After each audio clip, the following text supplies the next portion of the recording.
చిట్టినాయుడు గారికి చిప్పు దొబ్బింది అనిపించింది.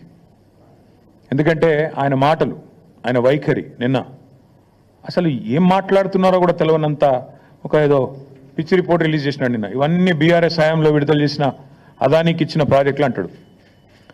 అరే ఎంత మూర్ఖత్వం అంటే దీనికి నాకు ఏం చెప్పాలో కూడా అర్థం కావట్లేదు. ఎంత మూర్ఖత్వం అంటే ఇందులో నేషనల్ హైవే ప్రాజెక్టులు, జాతీయ రహదారుల ప్రాజెక్టులు బీఆర్ఎస్ ప్రభుత్వం ఇచ్చిందంటాడు. ఈయన మొన్నటిదాకా ఎంపీగా పనిచేసిండు. జాతీయ రహదారుల ప్రాజెక్టులు రాష్ట్ర ప్రభుత్వం ఇస్తుందండి ఎక్కడన్నా? మరి గడ్కరీ గారు ఇక్కడ పనిచేస్తుండా, అక్కడ పనిచేస్తుండా? ఈయన మొన్నటిదాకా అక్కడున్నాడా, ఇక్కడున్నాడా? అసలు ఈరోజు ఎక్కడున్నాడు? మాకే అర్థం కావట్లేదు. అంటే ఇంత మూర్ఖంగా, ఇంత మొండిగా ప్రజల యొక్క తెలివితేటల్ని తక్కువ అంచనా వేసి నోటికొచ్చినట్టు వాగుతాను. మంత్రిత్వ శాఖ జాతీయ ఉపరితల రవాణా అంటే నేషనల్ సర్ఫేస్ ట్రాన్స్పోర్ట్, గడ్కరీ గారు మంత్రి. ఆయన డిపార్ట్మెంట్ టెండర్లు పిలిచి అందులో అదానికి దేశమంతా వర్క్లు వచ్చినాయి, ఈడొచ్చినాయి. అది మాకు అంటగడతానంటే ప్రజలు పిచ్చివాళ్ళు కాదు. ఇవాళ మా జర్నలిస్టు మిత్రులకు కూడా అన్నీ తెలుసు. ఏదో నువ్వు చెప్తున్నావు కాబట్టి వింటున్నారు, కానీ నిజానికైతే అప్పుడే ప్రశ్నించాలా మీరు కూడా. సార్ అవి జాతీయ రహదారులు కదా అని అడగలేదు ఎవరు, కాబట్టి ఇప్పుడు నేను చెప్తున్నా. రెండవది రక్షణ శాఖకు సంబంధించి అసలు మాకు చాలా ఆశ్చర్యంగా ఉంది. రక్షణ శాఖ రాష్ట్ర ప్రభుత్వ ఆధీనంలో ఉంటుందండి.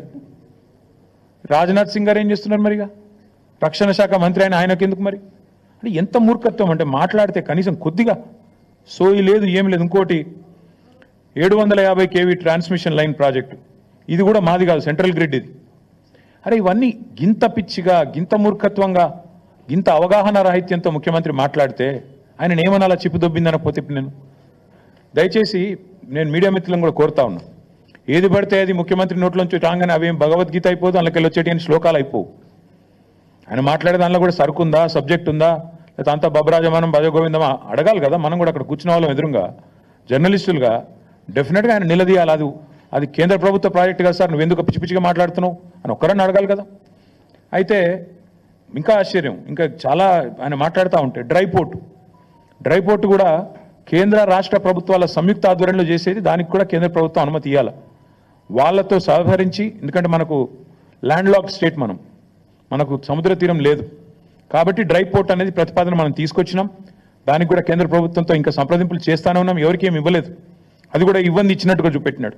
ఇంకా విచిత్రం, ఇక సారు ఇదివరకు కూడా లక్ష్మయ్య సార్ కూడా ఐటీ మినిస్టర్గా పనిచేసినారు, వారికి తెలుసు. పాపం చిట్టినాయుడికి ఏమో తెలియదు. ఎవడని చెప్తుంటాడా అంటే వినడు, అదో పెద్ద బాధ. ఆయన ఎంత మూర్ఖుడు అంటే, మేము కేసీఆర్ గారి ప్రభుత్వంలో రెండు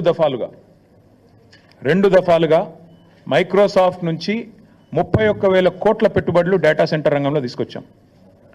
ఒకటి ఫిబ్రవరి 2022లో 15,000 కోట్ల పెట్టుబడి, జనవరి 2023 సంవత్సరంలో 16,000 కోట్ల పెట్టుబడి. ఇవి రెండు కూడా నేను మీకు ప్రెస్ కటింగ్లు ఇస్తాను, చూసుకోండి. మేము ఓపెన్గా బాజాప్తా మైక్రోసాఫ్ట్ పెద్దలు సత్యనాదెల్ల గారి నుంచి మొదలు పెడితే వాళ్ళ వివిధ అధికారులను కలిసి ఒప్పించి మెప్పించి హైదరాబాద్లో ఉండే సానుకూల పరిస్థితులు వివరించి, ఇక్కడి ప్రభుత్వం యొక్క మంచి విధానాలు వివరించి మొత్తం 31,000 కోట్ల పెట్టుబడి మైక్రోసాఫ్ట్ డేటా సెంటర్లు, వాటికి మేము సాధించాం. ఈ ముఖ్యమంత్రి గారి పరిజ్ఞానం ఎంత అంటే, వీటిని నిన్న ఆయన విడుదల చేసిన దానిలో మైక్రోసాఫ్ట్ డేటా సెంటర్లో ఆయన ఏం విడుదల చేసిండు నిన్న లిస్టులో? Adani data centre.